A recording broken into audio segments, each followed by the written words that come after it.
Good evening or morning or whatever time of the day it happens to be. Welcome one, welcome all to the Writer's Block podcast. I am Greg Nykus, your host, joined this week by none other than, wait for it, my lovely and talented co-host, Taylor Noel Thomas, has returned, for a, let's be honest, a very ADHD-fueled episode where we talk about all manner of things, including writing off medication, being awkward in public, the ethical implementation of AI in writing and art, which is our big topic for today, which we don't stay on as long as I'd like us to have stayed on, 2000s pop punk music returning, and our thoughts on Taylor Swift's new album. If you're enjoying the Writer's Block podcast on Spotify or Apple Podcast, please consider leaving us a review, letting us know how we're doing in the comments of those podcast episodes. Be sure to follow us over on social media to see clips from the episodes, that is at Writer's Block Pod on Facebook,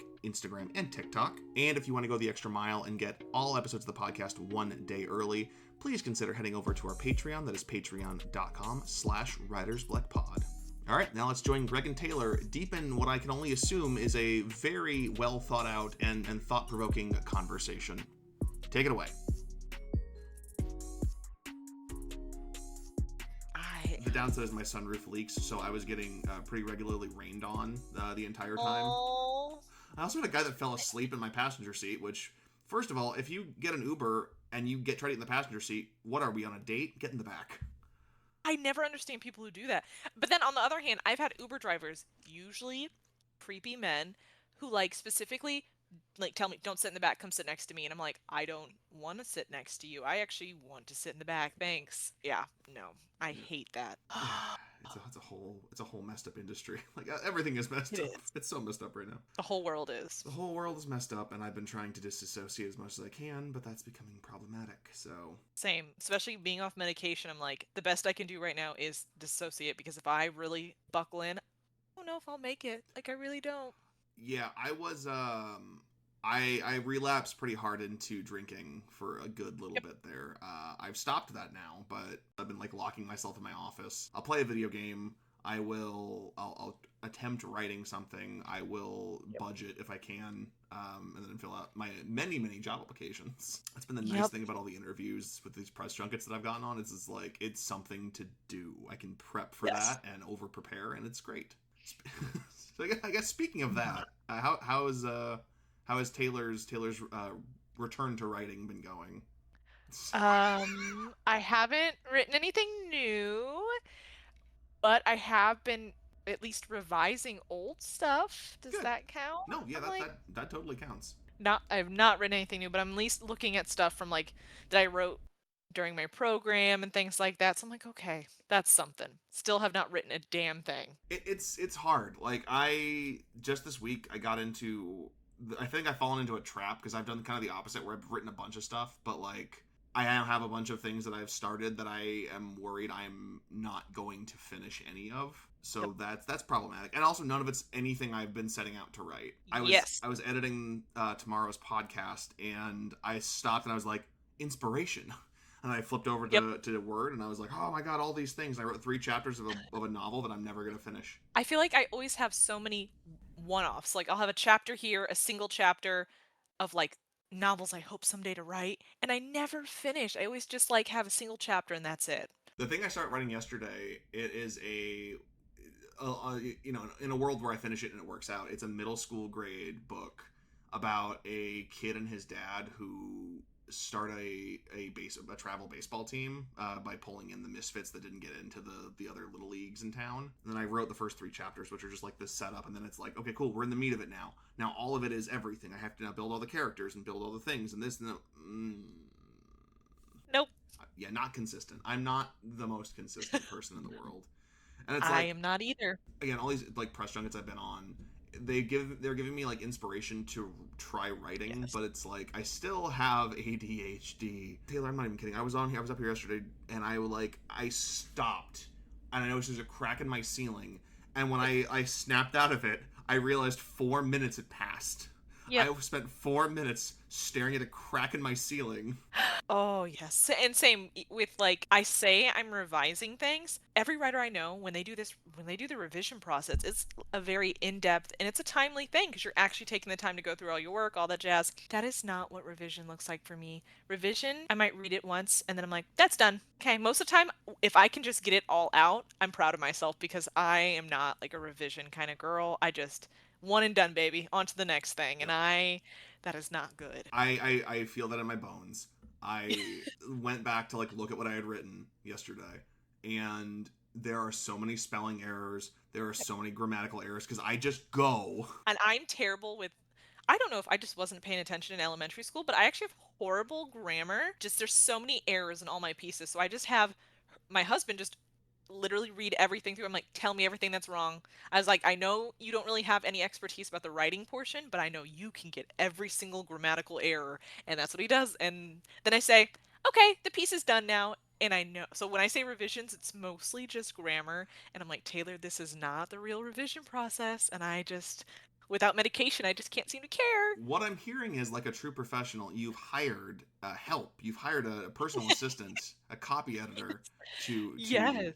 pick all that stuff up for you because you are a true blue professional. God, I really wish I could hire someone to like Herschel. I'll just keep him. He's my unpaid labor. He can keep being my copy editor, but I really wish I had someone who could really help me with line by line edits. Because if I could have someone else do that part for me, I can go in and make whatever suggestions they give me, I can make edits. But actually forcing myself to go through it and like, oh no, oh no, That was no. one thing that really I struggled with when I worked at the TV station because I'd have to, I'd write scripts, I'd write, the intro, outro, Hmm. I'd, do the research from the talking points, and then I would make graphics. If I misspell something in the script, my hosts were professionals. They would 9 out of 10 times catch it. I'm so thrilled that it didn't go to air. I have this tendency, and I don't know what it is. It's something I have had a problem with since I was in middle school, with spelling the word nickel, Ooh. and I spell nipple. I don't know what it is. My executive producer caught it before it went to air because thank Oh. Christ it was the one time in the world she checked my work. But like, I was mortified. Oh my, I'm so glad it didn't, but dear God, that would have been hilarious. My guess Oh. is that joke that like someone made that on a joke on a sitcom once, and it just burned Mhm. into my brain that that's just the connector. Dumb example. Like there's a Jeff Dunham comedy special where he like makes fun of two different guys in the audience at different points. One's name is Nick, one's name is Mike. Uh, Mhm. and now I have problems. If I meet someone named Nick, I think their name is Mike, and vice versa. I worked with a guy named Mike for about 6 months, and I thought his name was Nick almost the entire time. Yeah, it takes me forever to learn my coworkers' names in general, so that's just like Yeah, yikes. I don't even know what that is. Oh. Like, that's not ADHD. That's not dyslexia. That's just something weird. That's just me. I'm telling you. However, with all the new research coming out about autism and ADHD, although much of that research will probably be halted under this current administration, before when it was making progress, they were learning about so many things that both autism and ADHD mess with your brain. Like like I was reading about how a lot of people with ADHD end up having a math disability, and that's why math tends to be one of their hardest subjects and things like that. And I was just like, there's so much out there. Yeah, it's What do you mean they're halting research? Now we know about Tylenol. It's Tylenol. Yeah, that darn Tylenol. I I'm was gonna like telling take. my mom, I'm like, who knows what I could have been if you hadn't had Tylenol. Ugh. I took 10 this morning. It's all.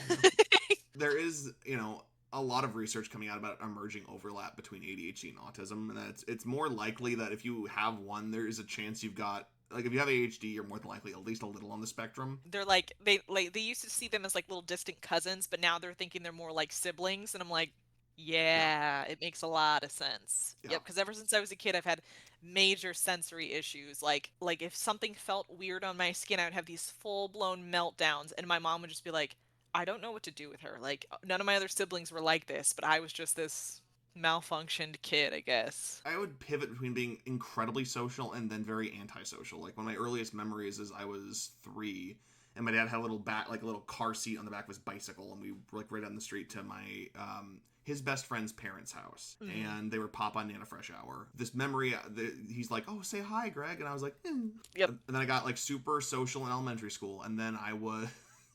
This is not funny. I shouldn't be laughing at this. I was jumped by a gang when I was like in 5th grade, my friend and I were riding, not a gang, but like this group of teenagers. Like we were riding our scooters to my friend's house, and we passed this group of kids. One of them just like chased me down and like start wailing on me, and then a bunch of them started wailing on me. And then after My that, God. I got people suck. I got so like people avoidant. Like that's where I think a lot of my social anxiety like started. But I've always had a little bit of it, at least. This is one of those instances I told a story that I thought was a funny story, and the reaction I'm getting is telling me it's not a funny story.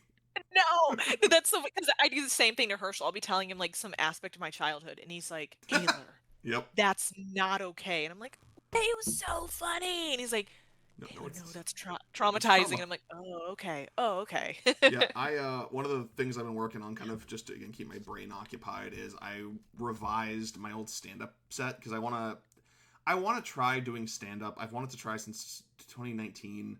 My friend Gemma talked me into it at one point, and I wrote a set, and I was so prepared. And then the week I was gonna do it, lockdown happened, so the world just said no. Yep. But I wrote a stand-up set, and the whole bit was I love my superpower of making people uncomfortable, and it involves the story of a coworker of mine at the TV station who I think remember we went to lunch or we were like on a set together and we were just making small talk. I think it was lunch though. He asked me about my parents, like what they did for a living, and I think my response was something along the lines of like, "Oh yeah, well, mom's a teacher, dad's dead.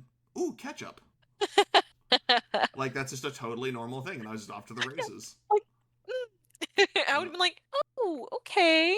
Oh, yeah. See, I'm really bad socially a lot of the time. Most recently, like several months ago, we had this big accountancy like dinner thing with like the board of accountancy. It was huge. The trustees came in, it was a huge deal. Fancy. And I put my foot so far in my mouth. I like thinking about it right now is like makes me want to break out in hives. This woman, I happen to be we got seated randomly, so I'm sitting next to this very sweet old woman, and her husband was like the head of accountancy for many many years, and now he's retiring, and I was just like, oh, so do you two have kids? And she's like, no, we don't. And I was like, good for you, because I was like, great, because these were like old as hell people, and she was like, oh no, like we wanted them, it just never happened, and I was like. I'm gonna crawl under this table now. It's been great Yeah, talking to you. I wanted to die. I was like, Just and I didn't know how to like save the conversation after that. So we both just like looked away awkwardly for like 20 minutes before like finally we switched to something else like pets or something. just start loading shrimp into your purse and back away slowly. If this was not a work event, I would go home right now and just cry. Yep. Yikes. Yeah. Well, the topic I had in mind for today, we got our nice little ice breaking out of the way. This is going to be a very heavily edited episode.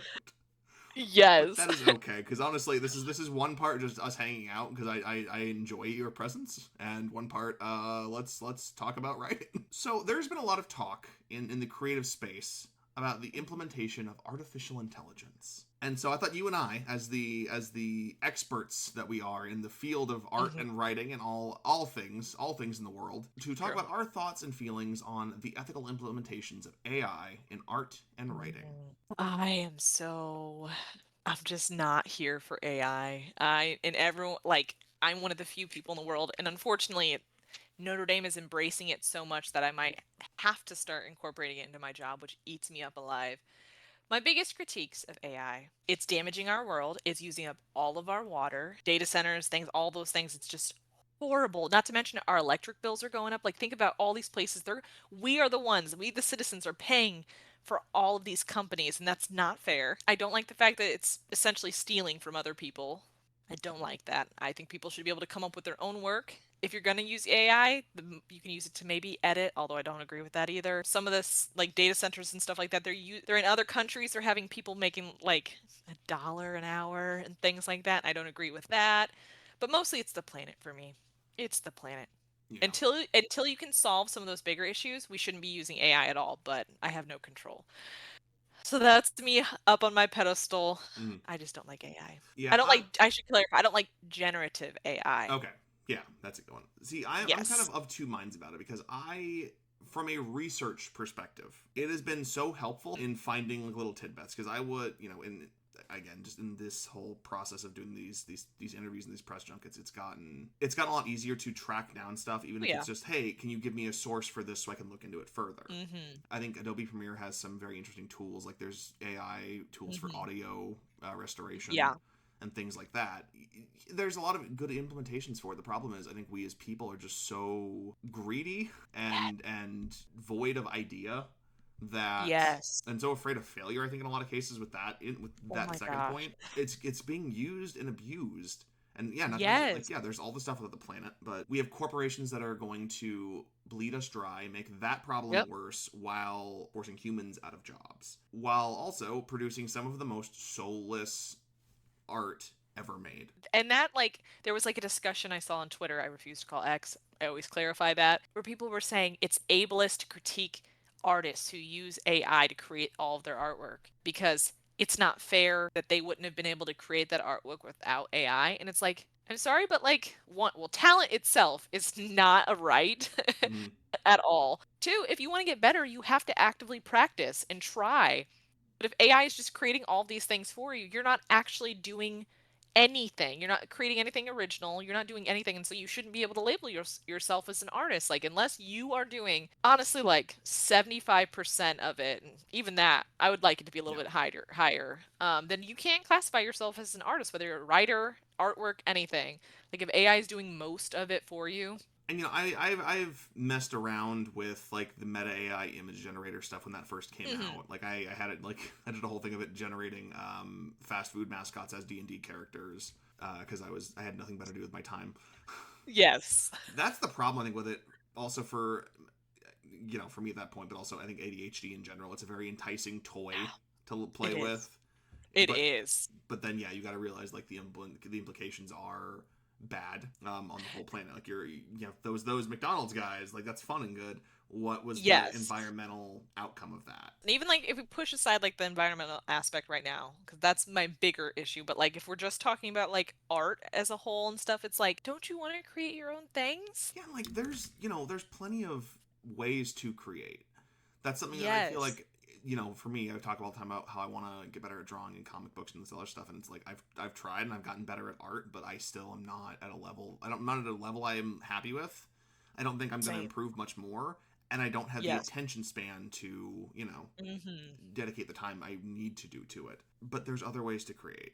There is writing, there is Yes. painting. Like that's the thing I discovered is painting. Like all my skateboards, Hmm. that's fun. There is so much Yes. joy to be had in that kind of stuff. There's no harm in, if you don't like drawing on paper, do digital art. There's no Yes. harm in doing Photoshop. There's no harm in these things if you are doing it. Yes. You can create. There's always a way for you to create and Hmm. also collaborate. Yes. If you can't draw but you're really good at describing things, or even if you're not, just put all your shit on paper. Talk Yes. to Steve over there and work together and make something. Yeah, see, that's my thing. Like, if I remove all the like ethical issues I'm having with it, if we're just talking about artwork and things like that, I have no problem with people who have absolutely no talent with like anything artistic. If they just want to go in and mess around with it with AI, cool. But it's the people who are trying to one make money, like selling all this stuff as their own I'm an and AI labeling themselves. artist. Yes, I call bullshit, especially when you like. I think of like book covers. Like so many publishers have switched to now AI making covers. And it makes me so angry because I'm like, you could have hired an artist to do that, an actual human being artist to do that, who are doing amazing work. But a lot of these super duper wealthy companies don't want to have to spend money on artists. They want to just really quickly produce something and sell it, and I hate that. I Yeah, refuse. Like I don't read books that have AI like covers. Any use of AI, I refuse. Like, and I go and I read like the little print because I refuse. like, or even if you, and this is weird, like if you were having trouble describing what you're trying to get at to your artist, and so you go, hey, chat GBT, hey Meta, whatever, can you generate all my Mm-hmm. expletives again? Just give me concept art. I think Yeah. ethically that's fine because you're not Yes. using that, and then your artist will have Exactly. their own flavor, their own spin, their own style. This is just like the bare bones stick elements of it. Did you I don't know if you would have done this. Did you happen to listen to any of Taylor Swift's recent album release? I'm about to sling some shit at the Oh. Swifties, so they're gonna come for this podcast. I should, before we even get into this discussion, start by saying I hate Taylor Swift with every fiber of my being. If Taylor Swift has no haters, it's because I'm dead. And for me, it's not just the music. I will say I was a huge fan when I was not, okay. Huge is a little exaggerated. I was a fan when I was younger You when were a she first teenager in started coming out. 2010. Yes, exactly. I liked some of her early stuff, but it very quickly. got old for me. A lot of my coworkers are big Taylor Swift fans. When they bring up, they're like, "How could you not like her? It's not fair. It's so sexist that she's not allowed to talk about her problems when or like her man problems or whatever." And I'm like, "Well, that's actually not my critique of her at all." And then I go into my spiel and then they are like, oh, "Okay, I'm going to walk away now." Yeah, So, you're saying we'll just things start that by saying I don't like her. yeah, you're saying facts that I cannot defend. So I am done with this Yes. conversation. Yes. Yeah, that's my. So yeah, I've heard and I've read some of the lyrics from this new album. Yeah. Do you think that the lyrics were AI generated? Because like Oh. I have, it sounds like the lyrics are nothing like she, for all shit to sling at Taylor Swift as a person, she has written some very good music and she's hired some Mhm, very good people to write music for her. Her mhm. ability has never been my critique until now. Yeah.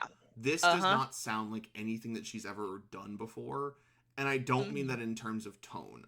I mean the Yes. writing is terrible. I will say I feel like she's been getting a little sloppier and sloppier. Not that anything's been, like, necessarily outwardly, like, horrible, but I do think she's been slipping up a little bit more. Maybe it's because she keeps pushing all these releases so much. Yeah, and that could be But it too.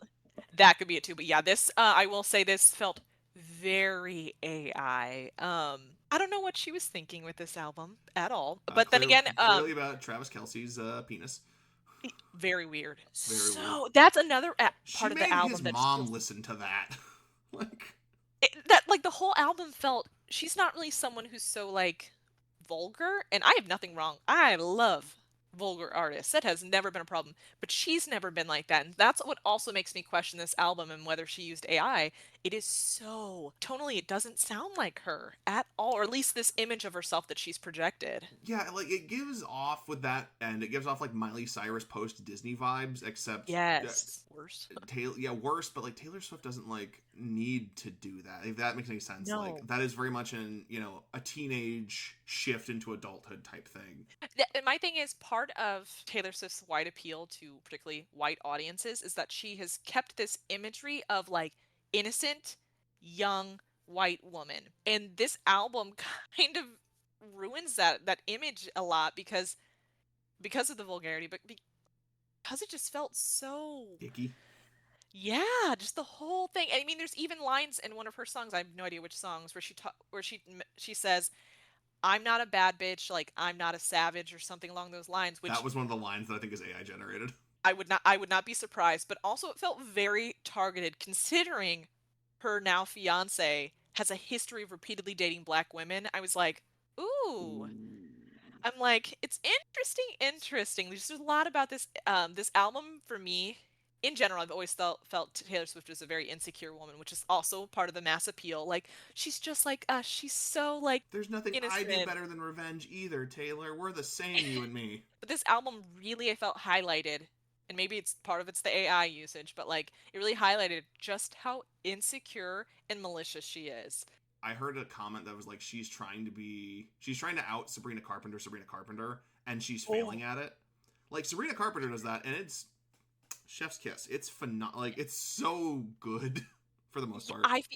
yes, like, and I'm not saying like I'm the hugest Sabrina Carpenter fan in the No, world. I do like when I'm not gonna lie when one of her songs is a bop, I'm gonna listen. Girlfriend's got some Um, hits. she does. But I do think Taylor tried to like channel. It's almost as if she typed into AI Sabrina Carpenter slash and like a bunch of all of their artists to like mash. And the thing is, one of the reasons it works so well with Sabrina Carpenter is because she is so naturally charismatic. Just like in her interviews, like I'm not even a huge fan of Sabrina Carpenter, but when I listen to her talk and things like that, she engages with other people really, really well in a way that Taylor Swift doesn't necessarily do. She And I doesn't. think that's part of the reason why it's not paying off, particularly in this album, is like, well, one, you don't give off sex appeal. Like you give off innocent, doe-eyed Mhm. high schooler, and it just isn't adding up. Yeah, well, it's also like it doesn't feel like her social interactions are genuine, whereas like a Sabrina Yes. Carpenter or a Haley Williams do. Yes. That was the other Yes. one I If saw you, was if you could be Taylor Swift or Haley Williams, be Haley Williams, and I'm like, oh, my girl. every day. Did you? Sorry, this is straight up the air. I think. Did you hear any? Because I'm on music lately. Have you heard any of Haley Williams's new stuff from her No, solo not release? yet. Oh my god, It's on my list. I've been meaning to get to it, but I've heard mixed things. Half the people I know are like, yes, and then half the people are like, eh. one old school, like Paramore back, so I don't know. Fair Have enough. you listened? I love it. I adore it so much. That's good to know. It Okay. is a lot like her first album in spots where it's kind of like, what the fuck am I listening to? And just how Love it. bizarre some of the concepts are. Like she does this whole like very Paramore-esque sounding song, but it's about her antidepressant. But See, I'm already yeah, interested. Yep. yeah. But like the two big ones are she did a song called "True Believer," where she is Hmm. very much taking a shot at religious and racist problems in Nashville. Ooh. Yeah. She also does a song where she calls out Morgan Wallen. Oh. I'll be the biggest star at this racist country singer's bar is the line that keeps getting circulated. That it's such a good one. But the other one that like blew up was called Parachute, and it's like this. It is the most gut wrenching breakup song I have ever heard. Even if like I'm in a happy relationship and all that, I love a good breakup heartbreak song. Oh, Yeah, it just rejuvenates me. that song got me through the back half of my summer with everything that happened. So it's a good one. It's a good album. It's a weird album, but it's a good album. Okay, I will definitely be listening to that this week then, because this week is fall break at Notre Dame, so thankfully my students will all be gone, and so that's what I can blare in my office this week. There you go. Dude, it's been crazy. There's been a lot of like that late 2000s, mid 2010s emo punk band culture that are all releasing albums this year. Like we've had 3 Days Grace, Yellow Card, Paramore, Day to Remember, Mm-hmm. Mayday Mm-hmm. Parade, Green Day's coming out with a new album in a couple of weeks. It's like this is a time. This is a time to be alive right now. The first thing when you said all that came to my mind is recession indicator. Oh, what did Grim say? Grim said fascism indicator when I pointed that out. Grim said Ooh, that too. Grim said the punks don't like the fascists. And those are all bands I used to obsessively listen to. Mm-hmm. Oh my gosh. Yeah, I looked for We the Kings. They didn't put anything new out, but it's I loved. Oh, I can add one to your stuff. Oh, Sorry, go ahead. what was that one song by We the Kings I was Check Yes Juliet. obsessed with? Not that one. That's the popular one, but there's another one. Was it from that Oh my album? Do gosh. you know? August is over. Skyway Avenue. No. Say You Like Me. Oh, okay. That song I played from Sunshine State of Mind. That's the album. I played that song so many times. I have no idea why, but I just really loved it. I love We the Kings. Dude, So they're a very like weirdly chill vibe. I really like them, yes. and I miss them. I feel like there's so many of those bands from a lot of those like punk type. So Mm. I think we would be really good friends with. Like I genuinely think they would be nice people to talk to. I want to party with All Time Low. So we should start inviting also musicians to this podcast. Is that right? That is on my Hmm. list actually. But I'm here for it. I got I've All, always wanted to write like lyrics. yeah. So let's do All this. American Rejects did 3 songs this year too. Yeah, that's on my list. I just don't know how to get on those press junkets. I did hear that All American Rejects were like you could invite them to your college. Like they on their website there was like a Yeah. link you could start. So I'm like, hey, this is the They're chance. so they've decided we're done like doing big tours, but we will do house shows if it's a cool enough thing. So like send us a pitch basically, and Let's they'll just pretend our podcast is a house show. okay. We invite them to the house show, but it's just a podcast episode. We're just gonna have them sit down. It's a live in studio thing. We're gonna have a studio audience I love this. live This is a from my great living idea. room. That's phenomenal. I'd be very interested. Well, I guess before we get into the kind of our closing stuff, you got anything else on AI to say? I'm sorry, I took us on a tangent. Use it wisely is like because I obviously am not going to stop people from using it, no matter what my like ethical thoughts are. Use it wisely, especially with when it comes to like art. Art is so precious. Like I promise you, the powers that be want us to be dumber. They want us to be lazier than I already am. They want us to just give up. And the more we just let AI create everything for us and stop using our brains, the worse off we're going to be. Everyone has the ability to create. You might Hmm. not think you can, or it's not viable, or I have to get something out right now, so I have to, fake it, basically. You have the ability to create. Everyone has that within them. It might not be very good, but that's also where practice comes in. You're not gonna, you're not gonna write. I was gonna say Citizen Kane, but is that even a relevant reference anymore? I feel it, Okay. but we're old, so I'm like, Citizen Kane is a movie, kids, look it up. But no, like everyone has that in them. It's like everything yeah. else. You have to practice. You cannot take shortcuts. Everyone wants the shortcut, but you've got to stick with it because that's how we, You got as to. a society, as people in general, that's how we advance. That's how we win. That's how we. And it doesn't always Go ahead. beat the people that beat, but it doesn't always mean that it's going to sell. Like sometimes it means that no one other than like the people around you are going to ever read or have access to that, but that does not mean it's not worthwhile. There are plenty of stories I'm probably never going to do anything with, but I loved writing them and I'm proud of them. So just do it. Read anything good recently? Read anything? No, but I did. Twitter suggested a book called. So I haven't started it because the library doesn't have it, and so I recommended it. I'm hoping the library will buy it soon.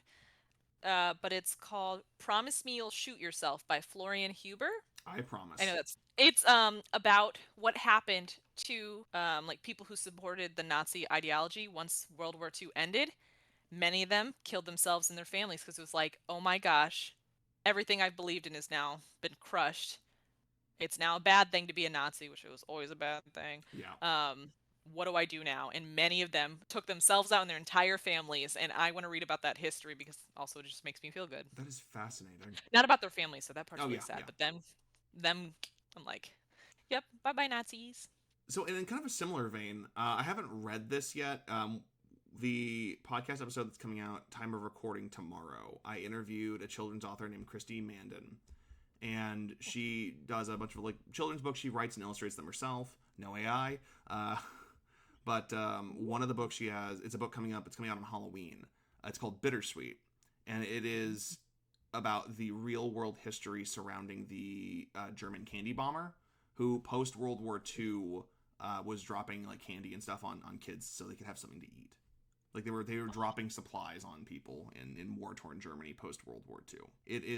It sounds fascinating. The history nerd me was obsessed with the idea when I heard about it. The art is Same. so charming. So me, the childless 30-year-old, is probably going to buy that book when it comes out in a couple of days because it just sounds so fascinating. I That love just sounds great. I love just acts of kindness. I think that's kind of what I've been needing more recently with books and just media in general I'm consuming is just kindness. Yes. Kindness or stupidity, one of the two. But for the sake of the segment, we're going with kindness. So that This is why I'm playing Lego games. that's why you're playing Lego games. It's why I'm okay. Well, I'm playing Schedule One, so that's not so much kindness. Yeah, I need to get back into my reading. I realized I have done the thing I said I wasn't gonna do. When I was doing the to and from Cincinnati last year, I got through so many of my Audible books that I was like behind on. Mm. I'm not anymore. I Yep. have the second to last Star Wars High Republic book. I have Dungeon Crawler Carl. I have Brandon Sanderson's The Final Empire. I have the AJ Lee autobiography Crazy is My Superpower to finish. And I have a Five Nights at Freddy's book that I decided to listen to because I think that the initial storyline of that series is interesting before they changed I everything. agree. If they could just focus on that initial story and actually like really, I would love that. Yeah, I hate the fact that he acknowledged he's changed things because people got it. I'm like, why? Like, Why? you There's have nothing wrong with that. yeah, you have a good story. There's nothing wrong with that. Yeah, that's a. Hollywood. Where do you stand on that issue? I guess of like changing your work based on. It's like the George R. R. Martin theory that a lot of people have that like the last season of Game of Thrones played out exactly like the books would have done, and everyone hated it, so he's just not going to finish it. I'm conflicted because like sometimes I think it can be good. I don't. Right now. I'm blanking on any examples that support that because I'm trying to be open-minded. But most of the time, I just get angry. Like you have these fans for a reason. Like it's okay if we totally figured it out. Sometimes you feel vindicated. Sometimes like you've developed a relationship so much with your readers and like the world you've built that they've caught on as well. Like you're in this together. I love that beautiful like Mm. relationship idea. Yeah, I think Gravity Falls is the one instance where I think they did it best. Because there's a whole mystery of who. I don't know if you've ever seen the show, but like there's these three mysterious journals. Oh my God, Taylor, you'd love that show. You would love that show. It's Halloweeny time. If you got Disney Plus, fire it up. I highly recommend it. Watch at least the first episode, and if you're not hooked immediately, that's fine. It is probably like the best cartoon that's come out in. I'm gonna say my lifetime. I'm gonna put my hand, my 6-fingered hand to God on that one. But there's the whole mystery of who wrote the journals because there's these mysterious journals that keep popping up. It wasn't to throw people off. It was as a troll move because the internet was getting close. Alex Hirsch, who made the show, made a fake screenshot and then like put it on the big screen in like their production office, took a picture of it, and then put it on 4chan as like a leaked image just to screw with people. Wow. Like I think that's different because that was in good spirit, but like, nah, I'm gonna change my entire Yes. story. Do you hear that, Taylor? Do you hear that sound? It's a train pulling into the station. I'm not doing this bit. I'm done with I'm done with procrastination station. That was my. I'm like, we need a lighthearted segue to end the episode on. What have you been procrastinating on recently? Just with life in general, I guess. Oh, everything. I'm also in a book club, and I have been putting off the book I'm supposed to read. Ooh. So, That's everything. That's very unlike you. You're very book forward. I am, but I am not enjoying the book. Oh. Nope. But I'm trying because my friends do. It's a big romance writer that a lot of the, I guess, younger generation and stuff like that are really into right now. Allie Hazelwood. I think that's her name. And her first book was called Bride. Didn't enjoy it. And now the second book called Mate has just come out, and my group wanted to read it, and I was like, okay, but I'm trying to be kind, so I'm trying to fight through it, but it's not my thing. For me, weirdly, the thing that's been keeping me procrastinating is jumping to other projects. Like, whether that is, I have to do this housework, I have to do this writing project, I'm gonna do this game thing now, I'm gonna go to take a nap now. Like, it's just, my brain is weirdly starting to fire again, but it's doing too much. It's doing very ADHD things where it's like, I could write this song that I wanted to write at Christmas, and I could mow my lawn, and then mom's lawn, and then this other guy's lawn. There are a lot of lawns can get mowed. You know, not a lot of coherency in the things I'm actually doing. So it's been, I made a poster. Like, I can't lock in, and it's a problem. It's hard, but as we get more and more into winter, it's going to be worse. Like, I'll get more productive around spring. I will say that spring tends to bring out some of the best in me, but winter brings out the worst. So I'm going to become, honestly, much, much, much worse. Yeah, I'm not looking forward to the seasonal depression this year. It was bad last year. It was bad the year before. It kind of gets increasingly worse the longer I'm out of a job. Ooh, yeah. Any closing thoughts, I guess, while we wind down the podcast and I mentally start preparing my Taco Bell order? I got nothing. I'm just... Okay. Keep at it. Fair enough. I had something I wanted to pitch to you. I had an idea for whenever we convene next, because, you know, we both have not super meshing schedules. Yes. But I had an idea. A challenge, if you will. You're a romance writer. I'm more science fiction. Oh, I love science fiction. It's very good. What I want to propose in the next, like, by the time we record next, whenever that's going to be, a month from now or whenever, I want to write a romance piece, something I've never done. Ooh. And I think you should write a science fiction piece. It could be long, it could be incredibly short, it could be just something. And I would love that. Yeah, we can either read them on the podcast or we can put them on the Patreon. That's my idea, though. What do you think? I would love that. I think that'd be a really cool idea, because I want to get into fantasy and sci-fi. So I'm like, I love that idea. Okay, awesome. So that'll be our goal for the next episode that we record together in like a year. I'm here for it. I'm here, yeah. So there we go. We got something to look forward to, guys, on the next episode of the Writer's Blick podcast. Cue the Dragon Ball Z music as we go into the outro. Guys, thank you so much for tuning in to another fun-filled episode of the Writer's Blick podcast. We will be back next week with a brand new episode.